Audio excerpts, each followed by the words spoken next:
Ayun, so good evening guys. Ngayon po ay Monday, September 23, 2024. So grabe yung market natin, bull run na yata to. So lakas na sipa ng mga banks. Banks yung panalo po sa galawan natin for today. So makita mo may dalawang banks tayo dito. Si Security Bank at saka si PNB. Pero ang pinagtataka ko dito sa galaw ng market, grabe talaga yung lakas ng Ang lakas pa rin ng foreigners dito sa market natin. Kailan kayong pupullback si PSA? Mukhang ayaw magpasakay sa ngayon kasi tinutulak siya ng ating mga foreigners. So nasa 12 billion na yata yung net foreign buy dito sa market natin. So sukatin natin mamaya kung bull run na yung market natin kasi pag from the lows niya dito at saka dito sa current peak niya is mabot siya ng 20% is bull run yung market natin. So ibig sabihin in the near future pwede pa siyang umakyat dito sa 7.4 kasi ni-break natin yung resistance ngayon. So nag-close tayo 7,417.25. So maganda premonition to sa mga stocks natin and marami pa rin po hanggang sa ngayon is gumagalaw. Pero yung maalaga po medyo mahina. So congratulations po kung banks yung napuruan mo from last Friday until today kasi nga sila po yung sila yung sunod-sunod na tumaas yung price action natin. So the rest pahapyaw lang sila na pinapataas ng ating mga foreign investor. So, di ba ang pinag-usapan natin from last week, malakas yung mga banks dahil doon sa binawasan nila yung RRR, yung mga requirements, reserve, something. Nakalimutan ko yung pero meron tayong vlog about sa RRR na yan. So, naging positive, optimistic yung market natin sa kanila. So, sila yung nauna. Congrats po sa inyo. So, hopefully sumunod yung ibang markets natin. Pero malakas kasi yung closing natin, akala ko nga kagaya ng ginawa ng Friday, di ba, binuhusan yung market. Ang nangyari naman sa market natin, pagdating ng close, sinagad naman sa bandang taas. So pinitik yung ibang mga blue chips and then nagmukhang bull trap si PSA market natin. Hopefully hindi pa siya mag-pullback bukas at lunes na lunes, di ba? So tingnan natin. Hopefully hindi bloody yung pullback na market natin. Kasi mataas na nasa RSI 80 plus na si Philippine Stock Exchange po natin. Okay? Marami ng overbought. Sobrang dami ng overbought na stocks na dito sa market. Okay? So ito po yung ating mga trending stocks. So nauna nga po yung mga bangko natin. So wala siyang pakialam doon sa di ba? Yung gera doon sa Middle East na ongoing sa ngayon, di ba? Israel nagra-ramp up na kanyang gera. So nandito sa Philippines yung volume ng foreigners natin. Okay? So Security Bank yung nauna, sinagad na siya bago mag-pre-close 6% lang siya pero sa closing umabot siya ng 7.82%. So congrats po. Sobrang lakas. So grabe yung ginalaw nitong si Security Bank natin. PLDT, so nag-up na rin siya. Okay na yata, na-settle na yung case niya dun sa US. So nag-up siya ng 4.83% and meron siyang 62 million net foreign buy. Macro Asia, so diretso pa rin to kahit na medyo overbought na rin siya. So meron siyang gain na 2.25%. Tapos meron siyang 6.78 million net foreign buy. Tapos si PNB, ay mga banks talaga. Panahon ng bangko ngayon, 13.47%. So galawang penny stocks na yung mga bangko natin. Sobrang lakas ng mga sipa, tapos ang lalaki ng mga kandila. So meron siyang, pero locals yata to, no? Meron siyang 1.04 million net foreign sell. Si Aboitiz Equity Ventures, sumakit din siya 3.11% pero meron siyang 11.71 million net foreign sell and then ayan, so nakailang araw ng trending si Meg natin. So nag-breakout, another breakout, nag-up siya ng 3.9% and meron siyang 4.64 million net foreign buy dito sa markets natin. Okay? Congrats po sa inyo na nag-invest sa Philippine markets, pa-bull run. Malapit na tayo sa bull run siguro. Sukatin natin mamaya naman. Okay? So disclaimer ulit sa mga bago sa channel natin. As usual, pakibasa na lang po yung ating disclaimer. So sabi natin, yung ating review is for education purposes lang po ito. So wag mong gagamitin ito as a reason para mag-buy, mag-sell or mag-hold ng stocks. Meron po kasing risk na involved sa market, due diligence na lang po. Kung ano yung stocks yung gusto mong bilhin. Sa mga nakasubscribe, maraming salamat po. Doon sa mga usual na viewers, check mo na lang po yung ating Palabi Trader na YouTube channel. Subscribe ka lang para updated ka sa mga posts natin. Or kung gusto mo, join ka dito sa trading group naman natin. Okay? So check mo lang po yan sa mga nakasubscribe. Maraming salamat po dun sa mga usual viewers ba. Sumipa tayo 1.6K. Yung view natin, hopefully umabot tayo ng 2K ulit kasi bull run yung market natin. So kung gusto mong updated sa mga news na mga stocks na trending, ayan, subscribe ka lang po. Company reviews, mga sample reviews natin yan, mga sample trades. So andito din siya. Tapos yung ating mga basic indicators, fundamentals, yung mga risk management natin plus PSE stock market studies. Alam ko meron ako dito yung RRR ratio natin, reserve rate. Nakalimutan ko yung yung ito yata yun mga provision sa losses ng banks natin. Okay. So follow mo din ako dito sa ating Palaboy Trader Crypto to. So malakas din po si yung SIPA ni ni Bitcoin, 63K siya ulit. Kahapon nag 62K lang yata siya pero okay, goods naman yung galawan po diyan. So social media, follow po ako dito sa ating Facebook account para updated sa mga posts natin or dito sa Facebook page. Follow mo na lang po ako dito. Sa articles natin, Bodega Peak, sa local market, sa US, and dito sa cryptos. And yung mga posts natin is dito sa Twitter, yung mga news sa mga stocks natin. Okay? So 7,417. So lampas na siya doon sa binabanggit ko from the last week na target natin 7,400. Mag-8K kaya tayo ngayon. Mukhang nagugustuhan ng market yung mga lumalabas sa Senate hearing natin. No? Ang dami kasing mga high profile na gusto nilang doon, di ba? So although wala pa naman silang mga trials sa korte. So ang dami kasing ang daming nahuhuli. Ayan. So medyo transparent yung yung government. So 7,417.25.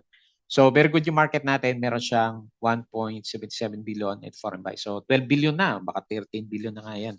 Mali lang yung calculation ko sa kanya. Kasi araw-araw more than 1 billion na yung pumapasok sa market. So kung mapapansin mo dito, finance talaga yung binomba, 3.69%, followed by services sector natin, so 2.01%, and holding firms 1.85. Si mining lang yung medyo kulelat, nag-drop siya. Pero nung umaga, verde yung mining and oil natin. So anyway, so negative 0.01%.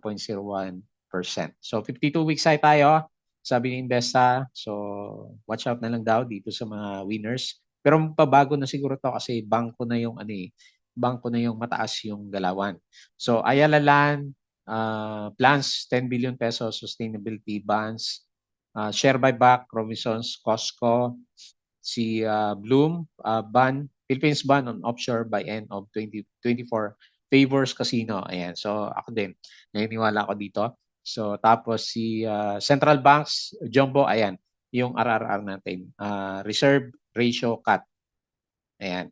So yan yun, yung parang required na interest rates yata nila to. So binabaan na siya. So mas marami kasi makakautang sa bangko, di ba? Mas marami silang kokonti interest rate niya. So nagdidiwang yung mga banks natin. Congrats. So ang bagal nila nung bago mag-rally yung market, pero ngayon tignan mo, sila yung binobomba ng mga foreigners. So andito lahat ng lista ng bank. So halos lahat gumalaw na. Kanina si PNB, di ba? Yung pinakamalakas to. Pati si Bank of Commerce, nakita ko gumalaw. Si East West, gumalaw din siya. Ayan. So, andyan po yung mga lista ng banks. Baka meron pa tayong hindi nakikita na opportunity, di ba? Pwede kasing gumalaw. Dito, passes final audit, banking sector BSP to deliver 250 basis RRR cut. Ayan. So, higher BOP surplus void sustained by financial flaws. So maganda yung pinapakita ng talaga ng markets natin. Okay? So kanina umaga, lahat is okay siya. Mining, actually mataas si mining nung opening. Pero okay, binawian siya ng closing natin. Security Bank, launch Security Bank Collect, a payment platform that offers channels for MSMEs. So kahit konting good news, lumilipad yung stocks natin.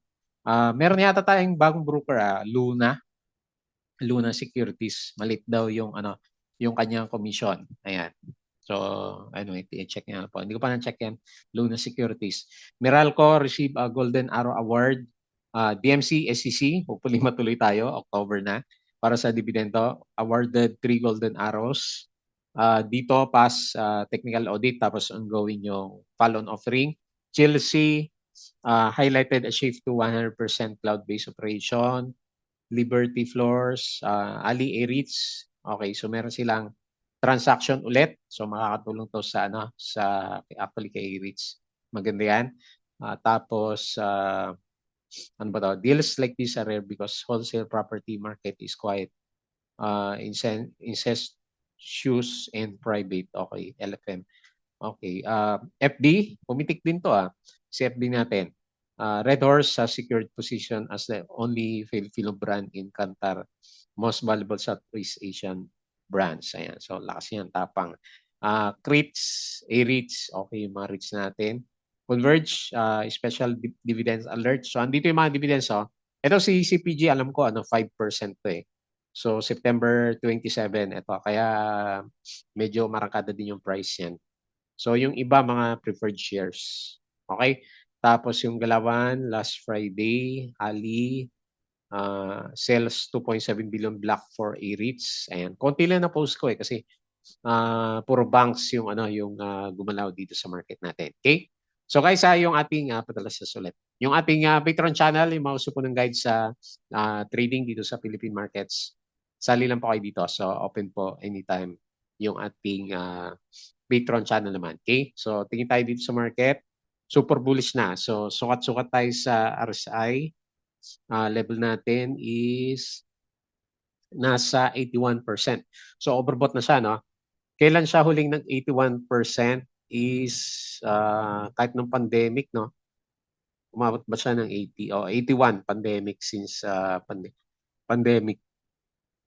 Ayan, so yun lang yung time na umabot tayo ng RSI 81. So actually very bullish pa rin yung candle natin. So tignan natin yan bukas kung kaya niya i-sustain. So sukatin natin mula dito sa June 2024, ito yung pinakamababa natin. So abot na ba tayo ng 20%? Ayan, sakto. More than 20%. So bull run. Nasa bull run tayo. So expect basta wala tayong malakas na buhos and continuous yung buying power ng foreigners. Laki, no? Saan kayo nanggagaling pera ng mga to? 1.77 billion ulit yung pumasok and nag-up tayo ng sinagad siya pero parang bull trap yung galawan. Kasi kung titignan mo sa 5-minute chart naman siya, so medyo pinitik siya nung pre-close. Ayan. So anong oras nangyari to? 2:50. Ayan. So biglang nag-spike. Akala ko babagsak kasi normally ganun yung ginagawa nila pero ngayon lumipad pa yung stocks natin. So papunta na tayo sa pinaka-peak natin since February 2022 nung magkaroon nga ng pandemic rebound. So tingnan natin kung abot tayo ng 7,500. Pero pakiramdam mo ba malapit na si PSE? Nakakaano na bumili, di ba? Pag tinignan mo yung mga stocks natin, sobrang taas na yung kanila mga RSI. Pwede na ba nating itaas? No, pwede na, no? Yung support level natin kasi lakas eh. Okay, so sige, hanap tayo ng tamang candle. Okay, dito. 7.2. Okay, 7.2 siguro. 7.2 na yung pinaka-support natin and 7.5 yung resistance. So nagpa-parabolic si no? Ngayon lang natin nakita ulit na nagparabolic si PSE natin. So parabolic na yung galaw. Wala na siya dito sa trading range natin eh. So ayusin natin. Ayan. Ito pala yung trading range niya last time. So lampas-lampasan na siya. So bull run na yung markets natin. Pero siguro temporarily, watch out lang tayo dito sa mga pullbacks na markets natin. Okay? So bullish, kahit anong stock yata bilhin natin ngayon, tumataas. Pero ngayon, syempre, pinakapanalo talaga banks. So, okay. So silipin natin yung mga winners natin dito sa mga big caps. So Metrobank up siya. So nagbe-breakout pa rin. 2.38% BPI. Kala ko sagad na to sa 130 plus. So nag-up pa siya ng 7% since magkaroon ng breakout, 5%. ICT, pa-breakout din. Ito matindi sa ICT. 2.6%. San Miguel, so meron pa rin siyang negative sentiment. Ayan, natanggal sa FTSE rebalancing. Security Bank, ito pinakagrabe, 100% na yata to si Ay, 50% na pala si laki ng recovery nitong si Security Bank. 7.82%. Tapos tignan mo yung RSI 90. 90 na. Ayan. So Torre na yung yung galawan natin dito. GT Cap, so lumaban ulit 4.49. URC, so nag-ano siya dito, nagre-resist yung MA 100. Baco de Oro, pa-breakout pa rin, 1.88. Ali, ito yata yung pinitik kanina. O, lakas ng net foreign ba yun? 200 million, 2.48%. Mukhang maaga yung mga TP-TP ko. SMPH, 1.86%. Sino pa? Manila Water, nag-drop. So, napagod na siya, 4%. Meralco, 4% ulit. PLDT, ayan, nabuhay siya, 4.83%. Jollibee, okay, on the way ulit sa breakout. Ayan, net foreign buy. AC, 0.62. Converge, okay, pullback, 2.67. PNB, ayan, ito yung grabe naman yung kandila ni PNB natin. CAUB kaya. So, okay. And then Pure Gold, okay din siya. ASEN, okay din siya. Market din. Okay? So, Mega World, ayan. So, kasama na. Laki na rin, no? Sukatin natin yan maya-maya. LTG, umakyat. Ayan. So, okay. Maganda. BMC, 0.34. Medyo nag-aantay pa to. Nag-aantay pa ng balita sa natin. Dividendo. Okay, so tingin tayo sa mga winners for today's trading. Axilum, so lalaki ng mga kandila natin, 13%. Hanap na lang ako may volume. Jerry, so 9%, lalaki, grabe. Wala man lang ba tayo nahuli dito? MRC, 8.96%. Si Security Bank nga, mataas. RCB, so hindi pa natin alam yung price nito eh. So markado na siya. Congrats. IMI, 5.98. Meron malaking dalawang volume si IMI natin. So parang nakakatakot sumakay, no? Mga overbought yung mga stocks natin. Hanap tayo ng iba. FLI, mga hindi natin papansin, umakyat 4%. Meralco, East, West, yan. Breakout din, no? 4.17%. CLI, gumalaw na rin. 3.85. So, pinipitik na lahat ng stocks natin. Ayan. So, ngayon lang tayo ulit makakaramdam ng bull run after 2 years dito sa market natin. Ayan. So, ganda. So, ito yung time sa maganda mag-invest sa sa market talaga. So, yung mga losers naman, tingin tayo dito, mining, no? Medyo mining. Hanap na lang ako may volume. Manila Water, okay. So, siya yung nag-drop. Merrimart, so wala pa. Tulog pa. 1.21 million, no? Minus 4%. PHA, walang volume. COL, ayan, nag-drop siya, 3.91. Megawide, pupullback na. Nauntog sa MA 100. All HC, minus 3.86. DNL, minus 3%. Okay? So, yun po yung mga losers dito sa markets natin. So, balik tayo dito sa PSE.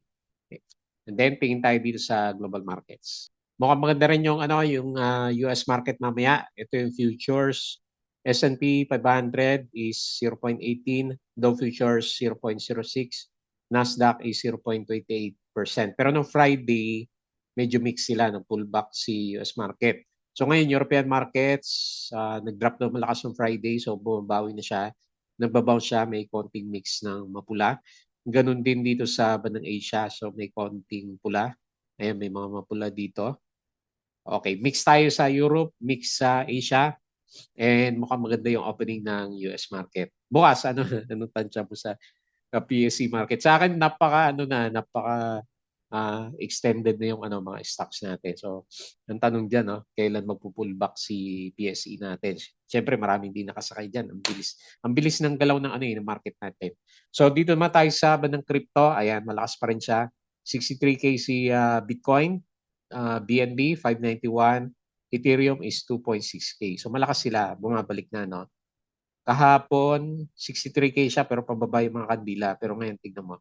Pataas yung itsura ng mga charts natin. Okay, berde, Malakas din dito sa bandang cryptos natin. Okay, hopefully hanggang bukas para gumalaw yung mga alaga natin na stocks and pasakay naman tayo sa mga banks. Grabe yung mga bangko na stocks natin. Okay? So pag-usapan natin yung ating mga trending stocks. So first, unahin natin si Security Bank kasi ito yung pinakamalakas yung galaw sa mga bangko. So more than 50% na siya.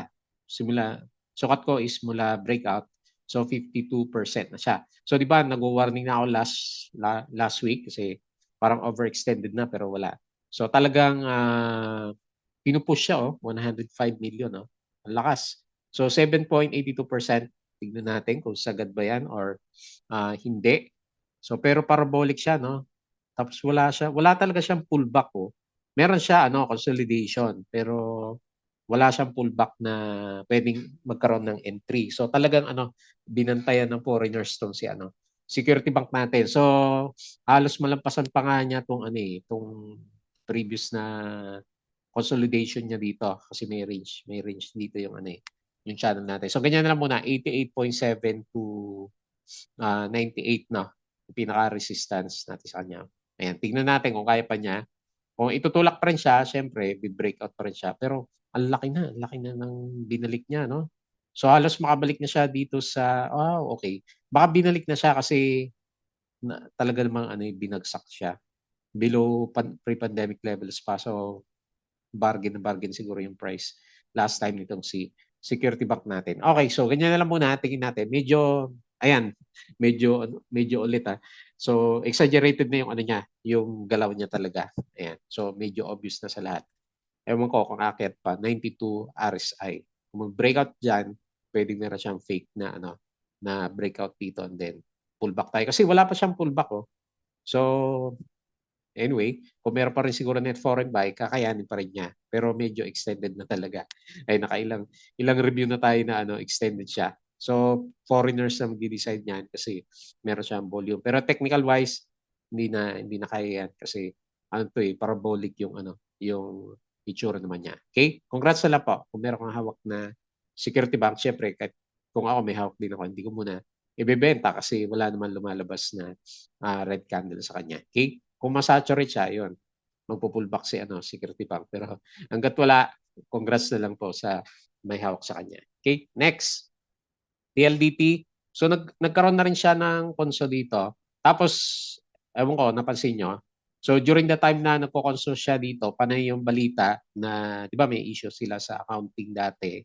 Mali yung declaration nila. So nagbayad yata sila na $3 million yata yun. So settled na yung parang lawsuit dun sa bandang lawsuit ba yun o penalty sa US kasi meron din siyang representative sa US market natin. Okay? So hindi ako magtataka kung abot siya dito sa 1,600 ulit, babalik ko na diyan. Pwede naman dito sa 1,545 pero malakas yung bull run yung market natin. So medyo aggressive yung mga buyers natin. So meron din siya kahit paano 62 million na net foreign buy dito sa market and meron siyang 4.83% na gain for today's movement. So malakas yung galaw niya. Individual news, wala tayong mga news. So bull run lang po yung yung market natin. Yung nakita na bull run na nasukat natin. More than 20% siya. Okay? Hopefully umabot siya bago mag-pullback dito or breakout. Then pullback para sa retest ng support. Next. Macro Asia, congrats. Ayan, so TTP ka na ba? TTP pa din ako dito ay MAC. Pero umarangkada pa siya. Compared kay Security Bank, mababa pa yung RSI niya. 78 kasi Security Bank nasa 90% na siya. Pero extended na rin to kasi nasa overbought level. Kaya lang, yung volume niya kasi hindi pa ubos. So malakas din yung volume niya. Although wala siya masyadong foreigners, nasa 6 million lang yung foreign buy natin, malakas pa rin yung galawan niya. So pakonti-konti lang siya everyday, 2.25%. So halos ma-reach na yata niya yung ayan. So ito naman, halos ma-reach na niya yung previous na peak. Ayan. So ang ugali naman niya, market siya ng mga 40% bago siya magkaroon ng pullback. Ewan ko lang ngayon kasi bull run yung market. Pwede siyang umabot dito sa 8 kung talaga itutulak siya ng mga foreigners. Wala kasing wala masyadong foreigners si MAF.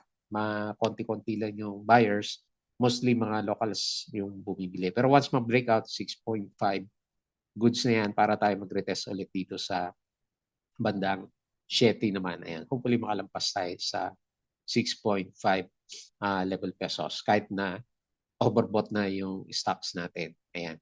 So sa mga newbie, ayan, double check nyo lang bakit madalas natin sabihin na kapag overbought yung stocks, potential sa pullbacks. Ayan. So, very good. Diretso pa rin naman. So, follow the trend na lang tayo. Congrats po dun sa mga holders din. So 2%, 2.25%. Another banks para sa mga winners, tindi naman ang kandila nitong si PNB natin. Saglit. Meron ba tayo dito? 52 weeks high. May ugali din talaga siya na gano'n, no? Tignan mo to. Balik tayo dito, Kasi hinahanap ko, ba't ang lakas ng sipa na ito? Kaya may ugali din pala siya na biglang bumibigwas yung price action. So halos nasa resistance siya. So kung ma-break, ilagay ko lang dito sa malapit kasi 13%, very unusual sa banks. And wala naman siyang foreign buy. Ilagay ko lang sa 29 pesos. Once ma-break yan, pwede nyo tignan around 31 pesos. Ayan. Ewan ko lang kasi first time pa lang naman yan na mag-upsurge ng ganito kalakas. So tignan natin. Hopefully hindi clickbait si PNB for the coming few days. So malakas din siya. Hanap tayo ng support dito sa kaliwa. Pinil the gap na niya, no? May gap pala siya. Hindi ko rin napansin to. May gap pala siya malaki dito, no? Magkano ba yung dividends niya last time? For every 1 share of PNB. May property dividends pala siya last time. Ito yung nag-cost ng gap. Panalo. Yung mga nag-invest dito last time, no? Kaya lang, inabot kayo ng 3 years, di ba? So, ilang percent din yan? Yung gap, 30%. So, 3 years, 10% per year. Okay na rin, no? Okay na rin. Mas mataas sa MP2 pag-ibig kung nag-Google ka dito kay PNB and nag-invest ka lang sa kanya. Ayan. So, congrats. Kailang overbought na RSI 86 level. So, malaki yung gap natin, malaki yung yung support kasi finil niya yung yung gap natin. So, congrats. Unusual, very high. Yung galaw 13.47%. Next, Aboitiz Equity Ventures. So, first time ulit nating ma-discuss ulit si AAB. So, breakout na siya since dito, September 9, no? So, tinuloy na niya yung pag-akyat dito sa MA100. So, yan na yung support. Very good. On the way tayo sa next resistance. Ilalagay ko na sa mas mataas dito sa 42 pesos. Kasi ito naman talaga 39 yung next year, pero bullish yung bullish yung market. So, potential lang naman. 42 pesos. Yun nga lang, overbought na rin siya. So, pansinin mo puro overbought na yung mga pinag-uusapan natin na stocks, pero wala talagang tigil sa arangkada So, diretso siya. Meron siyang 11.71 million net foreign sale. Medyo mahina sa foreigner si Aboitiz Equity Ventures. And then lastly, si Mega World, ayan.